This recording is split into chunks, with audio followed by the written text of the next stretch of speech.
શાંતિથી બોલીશું. ઓમ શાંતિ. ખુશી ખુશીથી બોલીશું. ઓમ શાંતિ.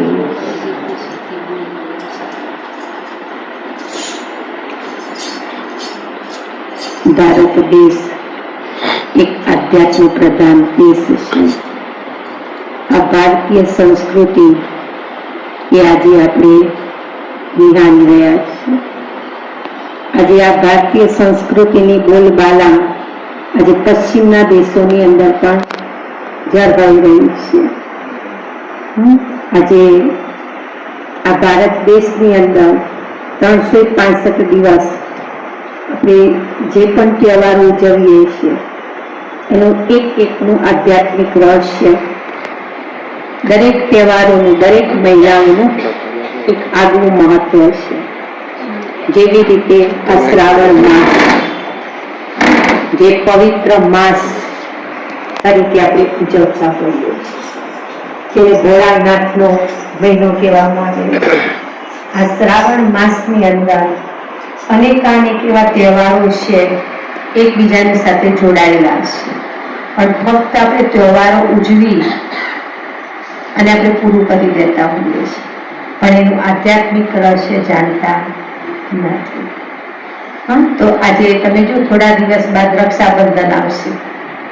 આપણા દશામાના વ્રત પણ પૂરા થયા. રક્ષાબંધન આવશે તો રક્ષાબંધનની અંદર દરેક બેન પોતાના ભાઈને શું કરશે? રાખડી બાંધશે. હવે રાખડી બાંધશે એટલે આજે સમય અનુસાર જોઈએ તહેવારનું આખું રૂપ બદલાઈ ગયું છે. એક સંબંધ તો રહ્યો પણ સાથે સાથે એક વ્યવહાર પણ બની ગયો છે. હવે આ તહેવારની અંદર તમે જુઓ કે એક ભાઈ હોય અને 5 બહેનો હોય તો તહેવાર મોંઘો પડે કે સસ્તો પડે? મોંઘો પડે. સમય અનુસાર જોઈએ છે.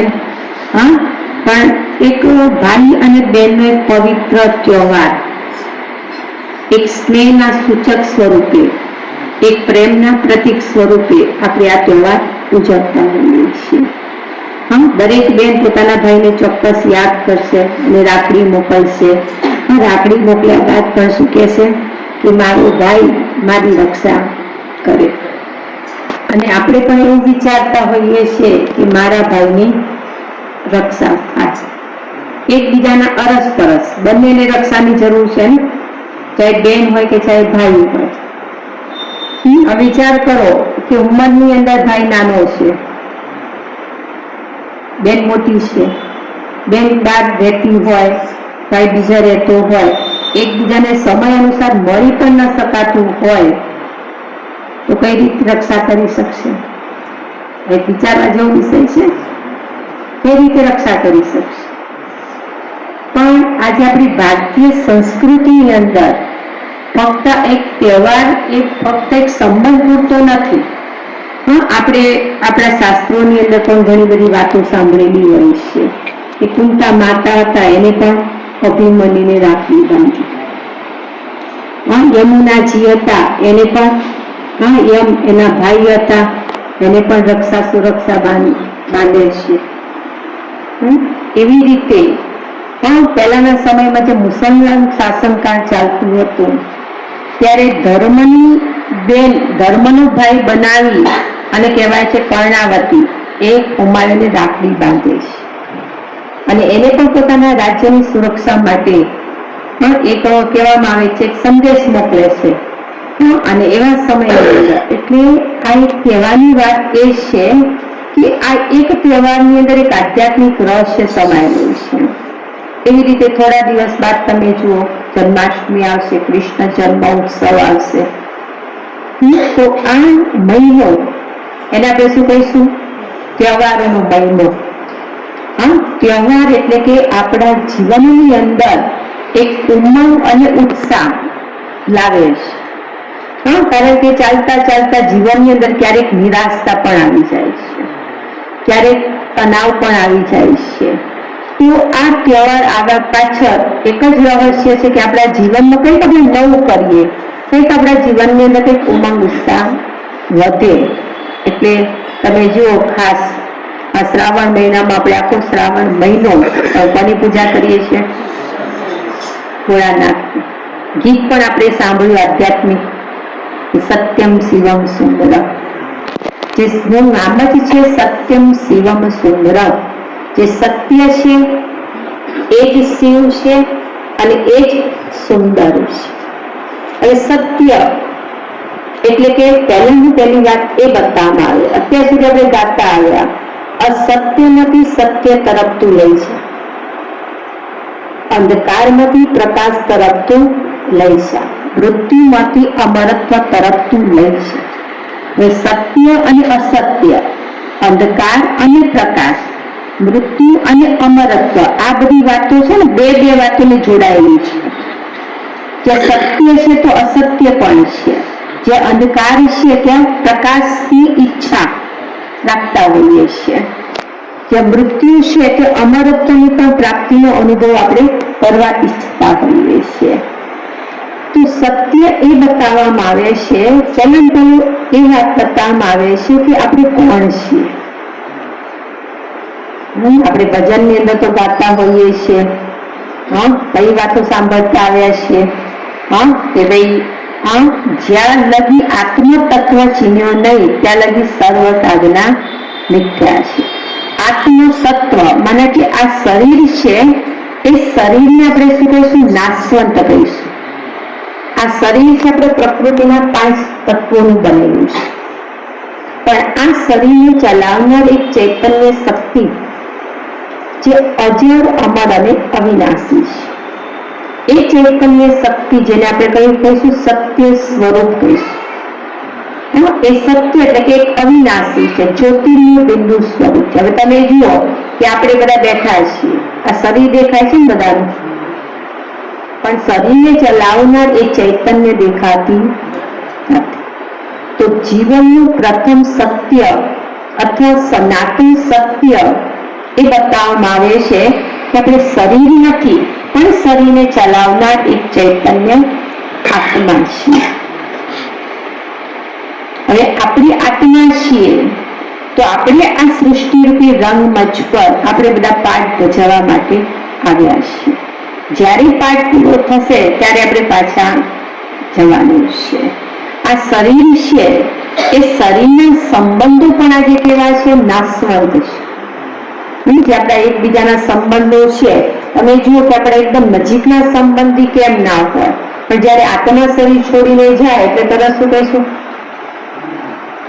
આને કાઢો, રાહ જોઈએ છે.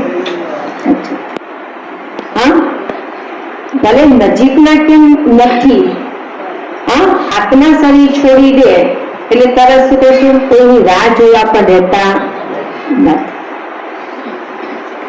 તો આ શરીરની અંદર એક મહત્વનું સ્થાન, એક શક્તિ કહીશું આપણે, એ કોણ છે? એક ચૈતન્ય આત્મા છે.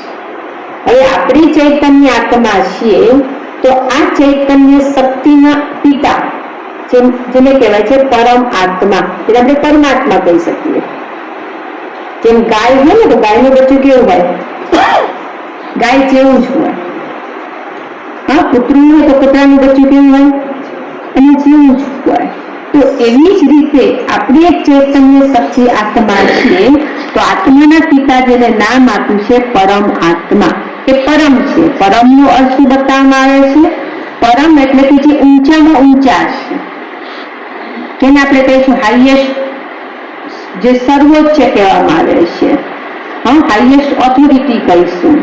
ઊંચામાં ઊંચા એટલે કે જે સદાય માટે કેવા છે? પુનર્જન્મના ચક્રથી પર છે, એને આપણે પરમ કહી શકીશું. એ પણ આત્મા જ છે, પણ એ કેવા છે? એ ગુણોની અંદર, શક્તિની અંદર એ કેવા છે? ઊંચા છે. એટલે આજે મંદિરની અંદર જઈ અને 2 હાથ જોડી અને આપણે ભગવાનને શું કહીશું? તમે માતા ચ પિતા બંધુ સખા તમે મમ. આપણે એ રીતે જ કહીશું ને. આપણે આજે ઘરના સંબંધી હોય, ચાહે તમે પતિ પત્નીના સંબંધમાં કેમ ના જાઓ, મંદિરમાં જઈ તો પત્ની પણ શું કહેશે? કે તમે મારા માતા પિતા છો, હું તમારું બાળક છું.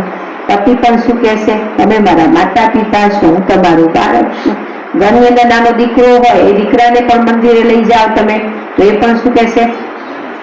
તમે મારા માતા પિતા છો ને હું તમારું બાળક છું. સંબંધો તો અલગ અલગ છે ને, પતિ પત્ની અને બાળક.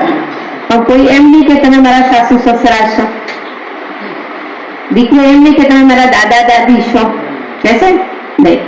તો પરમાત્મા એ કોણ છે? આપણા દરેક આત્માઓના કોણ છે? પિતા છે.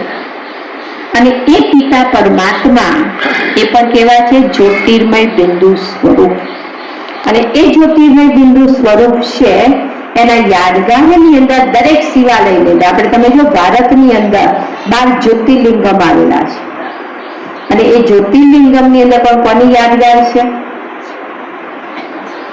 કોની યાદગાર છે?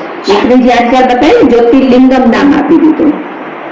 જેને આપણે રામેશ્વર કહીશું, ગોપેશ્વર કહીશું, કે સોમનાથ કહીશું, પાપકટેશ્વર, મુક્તેશ્વર, ગોપેશ્વર,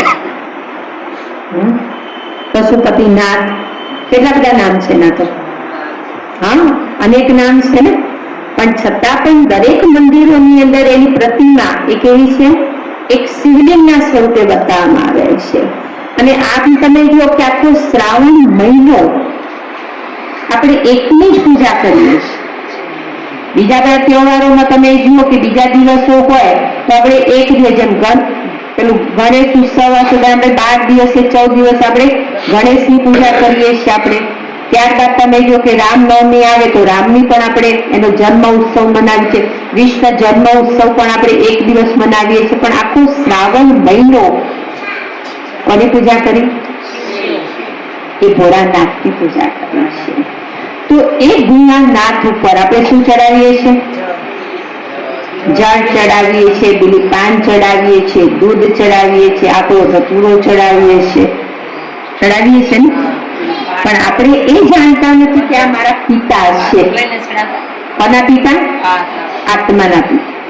દરેકના જન્મદાતા તો અલગ છે.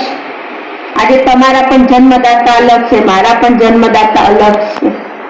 પણ દરેક આત્માઓના પિતા એક જ છે. એટલે શું કીધું બધાએ? ભગવાન તો એક જ છે. God is one. પરમેશ્વર, ભગવાન કો, ઈશ્વર કો, અલ્લાહ કો, ગોડ કો, બધું એક જ છે.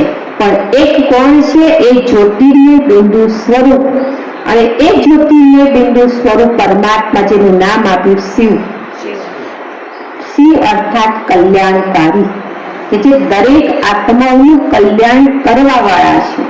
પિતા છે ને. હવે તમે જો કે તમારા ઘરના બાળકો છો, તમારા ઘરની અંદર બાળક હોય તો બાળકનું હંમેશા માતા પિતા શું ઈચ્છા રાખે? કે મારા બાળકનું સારું થાય, મારા બાળકનું કલ્યાણ થાય. એમ જ વિચારીએ છીએ ને આપણે. આપણે કોઈ દિવસે બાળકો માટે એવું વિચારીએ મારા બાળકનું દુઃખ પડે, મારા બાળકનું અકલ્યાણ થાય? નહીં. હંમેશા કઈ ઈચ્છે છે કે મારા બાળકોનું સારું થાય, બાળકોનું કલ્યાણ થાય. તો એવી જ રીતે જો આપણા પિતા પરમાત્મા એ જો કલ્યાણકારી હોય તો ક્યારે આપણને દુઃખ આપે? કરે વિચારવા જેવી વાત છે ને. પણ ક્યારેક આપણે શું કહેતા હોઈએ છીએ કે ભગવાન જ દુઃખ આપે છે. આપણે કોને આપી દીધો દોષ? ભગવાનને. પણ ભગવાન ક્યારેય પોતાના બાળકોને દુઃખ આપતા નથી. પણ દુઃખ છે એ છે આપણા દરેકના કર્મ જ છે ને. કે કદાચ કોઈ કારણસર આપણું કે ખરાબ કર્મ છે, આપણું કોઈ પાપ કર્મ છે, એ આપણે દુઃખના રૂપે આપણે ભોગવવું પડે છે. હા, એટલે પરમાત્મા જેનું નામ જ શિવ છે, અને શિવ અર્થાત કલ્યાણકારી, શુભકારી, મંગલકારી કહેવામાં આવે છે. અને એ શિવ પરમાત્મા જ્યારે આ સૃષ્ટિ પર આવે છે ત્યારે આવીને આપણને આ સત્ય વાતો સમજાવે છે. સત્ય અને આપણને આ દુનિયાની જે અંધકાર છે, આજે દરેક મનુષ્ય આત્માઓ જે અંધકારની અંદર જીવી રહી છે, આજે દરેક મનુષ્ય આત્માઓ તમે જો કામ, ક્રોધ, લોભ, મોહ અને અહંકાર, ઈર્ષા, વેર, ઝેર, નફરત, આ બધું આજે દુનિયાનું જે વાતાવરણ આપણે બધા જોઈ રહ્યા છીએ. તો આવા સમયની અંદર એ પરમ શક્તિ પરમાત્મા આ સૃષ્ટિ પર આવી અને દરેક મનુષ્ય આત્માઓને આમાંથી છોડાવે છે. અને આવીને આપણને એવી શ્રેષ્ઠાચારી દુનિયામાં લઈ. તો પરમાત્માના જે કાર્ય માટે આપણને નિમિત્ત બનાવે છે અને જે ભગવાનનું જ્ઞાન સાંભળે છે, અને એને કહેવાય છે બ્રહ્મા કુમાર અને બ્રહ્મા કુમારી. એટલે અમારું એક વિદ્યાલય છે, એક સંસ્થા છે, જેમ આ સ્થાન ઉપર આપણે પવિત્ર સ્થાન ઉપર બેઠા છીએ. હવે જે સ્થાન ઉપર બેઠા હોઈએ તો વિચારો પણ કેવા આવશે આપણે? જેમ તમે દરરોજ આખો શ્રાવણ મહિનો સત્સંગ કરતા હશો, કેમ આ સત્સંગ તમે ઘરે ના કરી શકો? નહીં. કેમ? ઘરની વાતાવરણ અને મંદિરનું વાતાવરણ, આશ્રમનું વાતાવરણ કંઈક અલગ છે. લાગે છે ને અલગ? અહીં બેઠા હશો, કલાક કરશો, 2 કલાક સત્સંગ કરશો તો આપણને શું થશે? ઘરની વાતો પણ યાદ આવશે. પણ અહીંથી 12 પગ મૂકો ડેલામાંથી શું થશે? શું થશે? કોણ પણ યાદ આવશે? બધું યાદ આવશે. તો જેમ અહીં કલાક 2 કલાક આપણે સત્સંગની અંદર, ભજન કીર્તનની અંદર જે ભગવાનમય બની જઈએ છીએ, એવી રીતે ઘરની અંદર પણ આપણે એ પરમાત્માને આપણા મન અને બુદ્ધિની અંદર આપણે રાખીએ તો આપણું ઘર પણ શું બની જાય? મંદિર બની જાય. એટલે શું કીધું? ઘર એક મંદિર. ઘર એક મંદિર એટલે કે આપણા ઘરની અંદર વાતાવરણ પણ કેવું જોઈએ? એક શાંતિ. જેમ અહીં આવો એટલે વાતાવરણ કેવું લાગશે? એક શાંતિનું વાતાવરણ છે, એક પવિત્ર વાતાવરણ છે. વાતાવરણ છે ને, પવિત્ર વાઇબ્રેશન મળી રહેશે. જે પણ આવે બધાના અહીં પોઝિટિવ વાઇબ્રેશન હોય તો જે પણ આવે એના વાઇબ્રેશનો પણ કામ કરતા હોય. ઘરની અંદર તો વાતાવરણ ઘર છે, ઘર છે. ઘરની અંદર બધાના સ્વભાવ સંસ્કાર આવતા હોય. તો હવે આપણે ખાસ તમે માતાઓ છો તો માતાઓ માટે કહેવાનું છે કે તમે તમારા ઘરના વાતાવરણને પણ એટલું શાંતિમય અને પવિત્ર બનાવી શકો છો. એ છે તમારા વિચારો દ્વારા. કારણ કે આપણી આ શરીરને ચલાવનાર ચૈતન્ય આત્માની અંદર છે મન, બુદ્ધિ અને સંસ્કાર. મનનું કાર્ય છે વિચારવાનું, ફક્ત એક વિચાર જ આપવાનો છે. અને બુદ્ધિ તમારું શું કરે છે? વિચાર આપ્યા બાદ બુદ્ધિ નિર્ણય કરે છે, પછી તમારું એક કર્મ બને છે, એક સંસ્કાર બની જાય છે. તો તમે તમારા ઘરની અંદર તમારા વિચારો એને કેવા બનાવો? સારા બનાવો, પોઝિટિવ બનાવો. ક્યારેક તમે તમારા ઘરના પરિવારના સભ્યો સાથે પણ કોઈ દિવસ નેગેટિવ વાઇબ્રેશન આપો. જેમ ઘરની અંદર તમારા બાળકો હોય તો બાળકોને સારા સંસ્કાર આપવાનું કામ પણ કોનું છે? આજે માતાનું છે. એટલે કહેવાય છે એક માતા બરાબર 100 શિક્ષક બરાબર. નાનપણથી જ બાળકને જો સારા સંસ્કારો આપીએ તો ભવિષ્યની અંદર એ બાળક એ આગળ સંસ્કારી સાબિત થશે. તમે જુઓ કે અબ્દુલ કલામજી હતા ને, જ્યારે રાષ્ટ્રપતિના પદ ઉપર હતા ત્યારે એમને પૂછવામાં આવે છે કે તમે આટલા બધા ઊંચા લેવલ ઉપર પહોંચ્યા અને તો તમે કઈ રીતે પહોંચ્યા? તો એને શું જવાબ? મારી માં. હવે એ જે એરિયામાંથી આવતા હતા એકદમ પછાત એરિયા હતો, એકદમ સાધારણ ઘર પરિવાર હતો, પણ એમના માતાએ એમને મહેનત કરીને એને સારા સંસ્કારો આપ્યા. એટલે કહેવામાં આવે છે ને કે સંસ્કારો આપવાનું કામ એ કોનું છે? માતાનું છે. પણ આજના આ સમયની અંદર માતાઓ એ બાળકોને સારા સંસ્કાર પણ આપી શકતા નથી. એટલે કોઈ કીધું કે 9 માસ બાળક ગર્ભની અંદર હોય ને તો એને સારા સંસ્કારો મળે ને તો એ બાળક. પણ 9 માસની અંદર જ બાળક પેલી માં હોય આખો દિવસ મોબાઈલની અંદર જ જોતી રહે, ટીવી સિરિયલો જોતા જ રહે, તો એ બાવા વાળું બાળક કેવું થવાનું? કેવું બનશે બાળક? એના સારા સંસ્કારો આવશે? પછી જયારે બાળક માતાઓ શું કે મારું બાળક ખાતું નથી, મારું બાળક ખાતું નથી, બાળકને ખવડાવવું તો એને મોબાઈલ જોઈએ. જ્યાં સુધી મોબાઈલ ના હોય ત્યાં બાળક. આ બધાનો અનુભવ છે ને બધાનો. હવે આપણે શું કરશું? આપણે સારા સંસ્કારો કોને આપવાના છે? બાળકોને આપવાના છે. આપણા સંબંધોને પણ ઘર પરિવારમાં કેવા બને છે? સુમેળ સંબંધો બનાવે. ત્યાં સાસુઓના સંબંધ હોય કે ચાહે નણંદ ભોજાઈના સંબંધ હોય કે દેરાણી જેઠાણી હોય, જે પણ સંબંધો છે આપણા, એ સંબંધો પણ કેવા હોવા જોઈએ? આપણા સારા હોવા જોઈએ. ઘરની અંદર તમે જો દીકરીનો જન્મ થાય તો આપણે શું કહીશું? લક્ષ્મી આવી. કહીએ છીએ ને, લક્ષ્મીજી આવ્યા. હવે એ દીકરાને જયારે લગ્ન થાય ત્યારે જે પરણીને વહુ આવે છે તો એને પણ આપણે શું કહીશું? લક્ષ્મીજી આવ્યા. હા, આપણે કહીએ છીએ ને. હવે તમે જુઓ કે એને આપણે સારા સંસ્કારો આપે, પણ આજના સમયની અંદર એક માં પોતાની દીકરીને પણ સારા સંસ્કારો આપી શકતી નથી. દીકરી પર માને, માં દીકરીને શું કહેશે? બેટા તું લગ્ન કરીને જાય ને, કદાચ કઈ પણ થાય તો તરત તું પાછી આવી જશે. પહેલાના સમયમાં શું હતું? પહેલા સમયનું કેવું વાતાવરણ હતું કે દીકરી જયારે લગ્ન કરીને જાય સાસરે એટલે માં શું કરી દે? બેટા તારું આ ઘર સદાય માટે બંધ. હવે તારું જે સાસુ છે, તારા જે સાસુ સસરા છે એ જ તારા માતા પિતા છે, તારે જ એની સેવા ચાકરી કરવાની છે.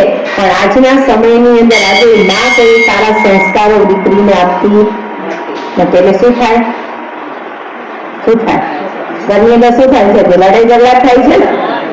હા, એ લડાઈ ઝઘડાની અંદર શું છે? આપણા સંબંધોની અંદર આપણે લેટ ગો નથી કરતા, એકબીજાને સમજી પણ શકતા નથી. એકબીજાને જે સમજીએ ને તો આજે આ ઘરની અંદર આવો રિઝલ્ટ આવે. આજે તમે કદાચ તમારા દીકરાની વહુ હોય, કદાચ તમે બે શબ્દો કહો એટલે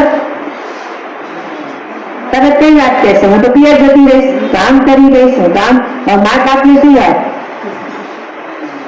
તો કહેવાનો ભાગ એ છે કે આપણે સંબંધોની અંદર તમને એક વાત બતાવું કે એક વખતે એક ઘરની અંદર, એક પરિવારની અંદર એક દીકરી લગ્ન કરીને આવે છે.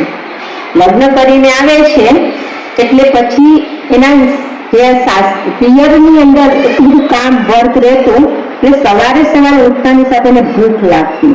એટલે શું કરે? ઘરની અંદર પિયરમાં હોય તો જે ખાવું હોય, જ્યારે ખાવું હોય ત્યારે ખાઈએ. પણ હવે આ બાજુ તો એમ વિચાર્યું કે હવે કરવું શું? તો એને એવું વિચાર્યું કે દરરોજ રાત્રે રસોઈ બને ને 2 રોટલી વધારે બનાવી દઈએ, એટલે કે મારે સવારે મને ખાવા. કારણ કે એના પિયરની અંદર એને સવારે નાસ્તો કરવાની કોઈ આદત નથી. તો આ શું કરે? રોટલી, એક વખતે રોટલી બનાવી અને રોટલી બનાવીને પેલા પાણીયારા ઉપર મૂકી દીધી છે. એક વખત એના સાસુ પાણી પીવા આવે છે અને જુએ છે કે રોટલી કેમ એકલી પડી છે. તો એને વિચાર કે રોટલી કદાચ કોઈ ખાશે તો એના કદાચ જોડે ગોળ મૂકી દો. રોટલીની જોડે શું મૂકી દીધું? એને ગોળ મૂકી દીધો. એટલે સવાર પડી એટલે પેલી તો શું કહી દીધું? રોટલી ગોળ ખાઈ દીધો અને એને કામ કરવા લાગી. આમ કરતા કરતા વર્ષો વીતી ગયા. હવે જે પેલી દીકરી પરણીને આવી હતી એના પણ દીકરાના ઘરે વહુ આવી ગયા. હવે એક વખત એવું બને છે કે કઈક વાત નીકળે છે. વાત નીકળે છે કે હવે કે મારા દીકરાના મને લગ્ન થશે, વહુ આવશે, વહુને મારે કઈ રીતે ચલાવી? તો એના સાસુ હતા ને, એ સાસુ એટલું પીધું તો રોટલી જોડે ગોળ મૂકી દેવાનું. રોટલી જોડે ગોળ મૂકી. ત્યારે એટલા વર્ષો પછી એને ખબર પડી કે ગોળ મૂકનાર કોણ હતું. કારણ કે પેલીને તો શું હતું? મારો પતિ ગોળ મૂકતો હશે. હા, અને જયારે વર્ષો વીતી ગયા ત્યારે પછી એને ખબર પડી કે આ કોણ કરતું હતું. તો સંબંધો પણ કેવા જોઈએ? ગોળ જેવા મીઠા છે. ત્યારે પેલીને રિયલાઇઝ થયું કે મારા સાસુ એ મારી કેટલી બધી ધ્યાન રાખતા હતા.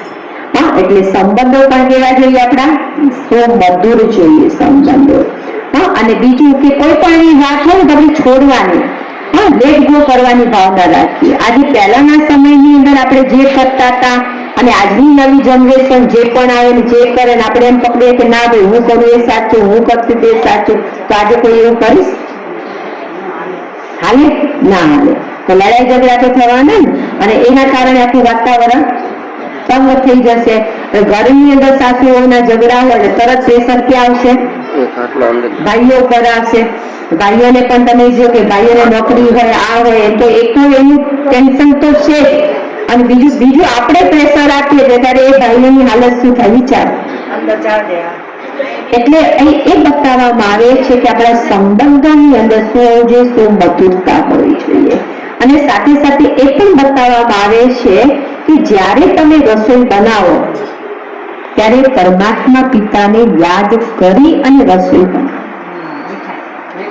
મીઠાશ કહે છે ને, જેમ પ્રસાદ, જેમ સત્યનારાયણની કથા, એ કથાની અંદર જે પણ પ્રસાદ હોય, હવે એ ઘરે જ બનાવો તેવો મીઠો નહીં બને, પણ પેલો પ્રસાદ છે ને, કેમ પ્રસાદ એની અંદર ભાવના છે, એની અંદર એક શ્રદ્ધા છે.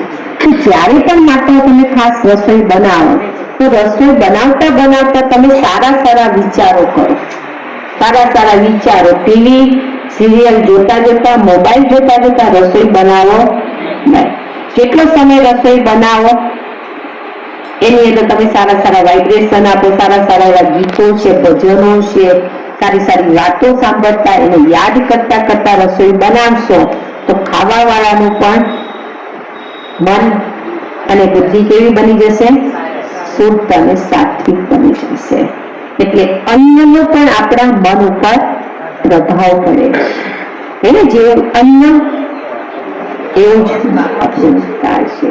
હા, આજે તમે જુઓ કે ઘણી જગ્યાએ ઘણા, અમારો પણ આ બ્રહ્માકુમારી વિદ્યાલયનો પણ એક નિયમ છે, અમે ક્યાંય કોઈના ઘરનું અંદર અન્ન છે, કારણ કે જે બનાવવા વાળાના કયા વિચારો છે એ તો આપણે જાણી શકતા નથી. તો આપણે આપણું અન્ન એ કેવું હોય? સાત્વિક ભોજન. પણ આજે આપણે એ સાત્વિક અન્નને ભૂલી ગયા છીએ.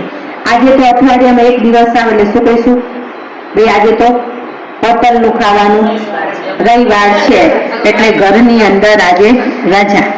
ઘરની અંદર સાસુ હોય તો સાસુને પણ વહુ શું કહી દે કે તમારે જે ખાવું હોય ને પડી છે ખાઈ લેજો, અમે આજે બહાર જમી લઈશું. વિચારો આ સંબંધો ક્યાં મેચ થતા હશે? એટલે આપણે અન્નનું અંદર પણ એટલું મહત્વ બતાવવામાં આવે છે. અને બીજું કે જ્યારે પણ તમે રસોઈ બનાવો ને ત્યારે એ પરમાત્મા પિતાને પ્રસાદ ધરાવો. તમે જેને પણ માનતા હોય, જેના પ્રત્યે તમારી શ્રદ્ધા છે, ભાવના છે, એને પરમાત્માને પ્રસાદ ધરાવ્યા પછી તમે તમારો સ્વીકાર કરો. તો એ ભોજન દ્વારા આપણું મન, બુદ્ધિ અને આપણા સંબંધો પણ એટલા શ્રેષ્ઠ સુખાકારી બને છે. જેવી રીતે તમે જો શરીરને સ્વસ્થ રાખવા માટે કસરત જરૂરી છે. આજે ઘણા બધા યોગા કરતા હશે, વ્યાયામ કરતા હશે, કસરત કરતા હોઈએ છીએ, એ જરૂરી છે. એવી રીતે મનને શક્તિશાળી બનાવવા માટે શું જોઈએ? પરમાત્માની યાદ, જેને અમે મેડિટેશન કહેતા હોઈએ, જેને અમે યોગ કહેતા હોઈએ છીએ, કે યોગ કરવાથી આપણું મન એટલું શક્તિશાળી બને છે. આજે તમે જુઓ કે આજે આપણા શરીરની જે બીમારીઓ છે ને, 75% બીમારી છે આપણી, એ કોના આધારે છે? આપણા મનના આધારે છે. આપણે જેવું મનમાં વિચારીએ ને એવી આપણી બીમારી થાય. હવે મન આપણું શક્તિશાળી ના હોય, કમજોર હોય, વ્યર્થ નેગેટિવ વિચારો કરતું હોય તો શરીર શક્તિશાળી બનશે નહીં. તો આજે હાર્ટના પ્રોબ્લેમ છે, શરીરના દુખાવા છે, ઢીંચણ દુખે, પગ કમર દુખે, જે પણ બીમારીઓ છે બધાનું જ કારણ એ છે આપણું મન. એટલે હવે આપણે શું કરવાનું છે? આપણા મનના વિચારોને બદલવાના છે. કઈ રીતે વિચારો બદલીશું? તો સારા વિચારો કરીએ, સારું વાંચન કરીએ, સારા સત્સંગનો આપણે લાભ લઈએ, કે જેનાથી આપણા મનના વિચારોને કંઈક નવું મળે. તો આપણું મન, જેમ તમે જો કે ઘરની અંદર એક તોફાની બાળક છે, આપણને ખબર છે આ બાળક તોફાની છે. હવે તોફાન કરશે તો શું કરશે? એક તોડફોડ કરશે, ક્યાંક ફાડી નાખશે, ક્યાંક તોડી નાખશે. પણ એ બાળકને તમે કંઈક નવું કરવા આપશો ને, કારણ કે માઇન્ડ એનું શું છે? એક્ટિવ છે. એવી રીતે બતાવવામાં આવે છે કે એક વખત એક પિતા હોય છે, એ પિતાને એક દીકરો હોય છે, અને દીકરો એટલો બધો માઇન્ડ, મને કે એક્ટિવ, એટલું બધું માઇન્ડ હોય છે, એને કંઈ પણ આપો ને કંઈક ને કંઈક કરે. તો એના પિતા એને વિચાર આપ્યો કે બેટા હું તને એક વસ્તુ આપું છું, કે એની અંદર એક નાનું પેજ હતું, એની અંદર બધા અલગ અલગ અંગો હતા. એક જગ્યાએ હાથ હતો, એક જગ્યાએ પગ હતો, એક જગ્યાએ આંખ હતી, એક જગ્યાએ બધા અંગો હતા. અને પછી એને બેટાને, એના દીકરાને કીધું કે બેટા આ તારે છે ને અંગો બધા વ્યવસ્થિત ગોઠવવાના છે. પેલો બાળક બુદ્ધિશાળી હતો એટલે તરત ફટાફટ શું કરવા લાગ્યો? એક પછી એક બધા અંગો જોઈન્ટ કરવા લાગ્યો. હવે એક પછી એક અંગો જ્યારે જોઈન્ટ થઈ ગયા પછી એની પાછળ એને જોયું તો પાછળ આખા વિશ્વનો નકશો હતો. એટલે કહેવાનો ભાવ કે આપણા મનના વિચારો એટલા શ્રેષ્ઠ અને શક્તિશાળી બનાવીએ, આપણા વિચારોથી આપણું ઘર, પરિવાર, સમાજ, દેશ અને આખું વિશ્વનું પણ પરિવર્તન કરી શકીએ એટલી આપણી અંદર તાકાત છે. પણ આપણે સારા સારા વિચારો કરવા જોઈએ. કોઈ દિવસ પોતાને નેગેટિવ વિચાર ના આપે કે હું તો કમજોર છું, હું કઈ કામનો નથી, મને તો બધા ધિક્કારે છે, એવું નહીં. તમે તમારા બાળકોને પણ સારા સારા વિચારો આપે. અને બીજું, ઘરની અંદર મા બાપ પર પોતાના બાળકોની સામે ક્યારે પણ બાળકોનું પણ કોઈ કમજોરીનું વર્ણન ના કરીએ. એને સારા સારા, તો ઘણી વખત શું થાય, બે બાળકો તો બાળકોમાં કમ્પેરિઝન આવી જાય કે મારું નાનું બાળક છે, એ બહુ હોશિયાર છે, મોટું આવું છે, તેવું છે. તો અંદર અંદર શું થાય, બે બાળકોની અંદર પણ શું થાય, અંદર કે મારી માતા હોય આને ધ્યાન રાખે છે, આને વધારે આમ કરે છે, મને આવું કરે છે. તો અંદર શું થાય, તો અંદર મતભેદ બધું થાય ને. તો એ બધી વાતોને ભૂલી આપણે આપણા ઘરને દરરોજ અલગ અલગ સારા સારા વિચારો આપે. હું તમને 10 વિચારો આપું છું. એ 10 વિચારો તમારે દરરોજ સવાર પડે ને ત્યારે આ વિચારોને તમારે મોટેથી બોલવાનું, અવાજથી, મુખેથી બોલવાનું. કદાચ તેને લખતા આવડતું હોય તો તમે લખી પણ શકો છો. અને આ 10 વિચારો છે, એ વિચારો તમે લખશો તો તમારા ઘરનું આખું વાતાવરણ બદલાઈ જશે. આખું વાતાવરણ એકદમ પવિત્ર અને શાંત, શક્તિશાળી. તો રિયલની આપણું ઘર શું બની જશે, સ્વર્ગ બની જશે. બધાને ઘર તો સ્વર્ગ બનાવવું છે ને. આજે ઘરને પણ શું બનાવવું છે, સુખી બનાવવું છે, શાંત બનાવવું છે. તો થોડા આપણે ટટ્ટાર બેસી જઈશું.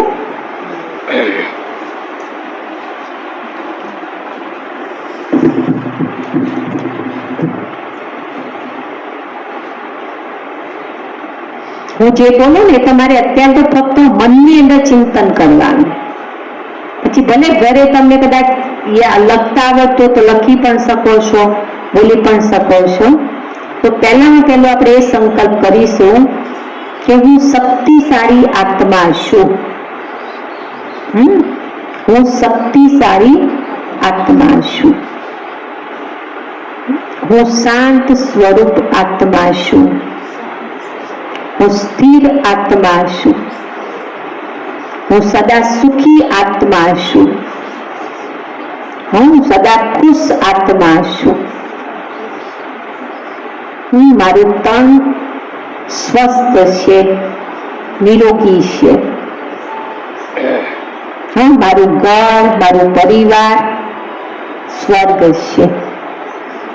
મારા ઘરની અંદર પરમાત્માનું એક સુરક્ષા કવચ, એક છત્ર છાયા પરમાત્માની મારા ઘર ઉપર પડી રહી છે. મારા ઘરની અંદર એક પરમાત્માનું એક સુરક્ષા કવચની અંદર હું આત્મા સુરક્ષિત છું. મારું ઘર, મારું પરિવાર સુરક્ષિત છે.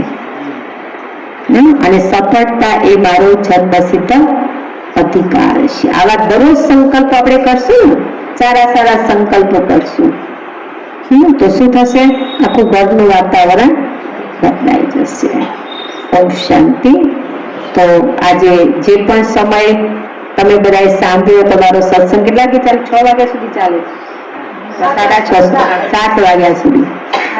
તમે જે પણ સમય આપ્યો, જે પણ સાંભળ્યું છે, એ બદલ આપ સર્વનો પણ ખૂબ ખૂબ દિલથી ધન્યવાદ. શુક્રિયા, શુક્રિયા, શુક્રિયા. પરમાત્મા પિતાનું, એ આપણા દરેકના પિતા છે. તો એ પિતાએ પણ એને ઓળખી અને એને યાદ કરીએ તો જ આપણા જીવનની અંદર આ પરિવર્તન શક્ય છે. ઓમ શાંતિ.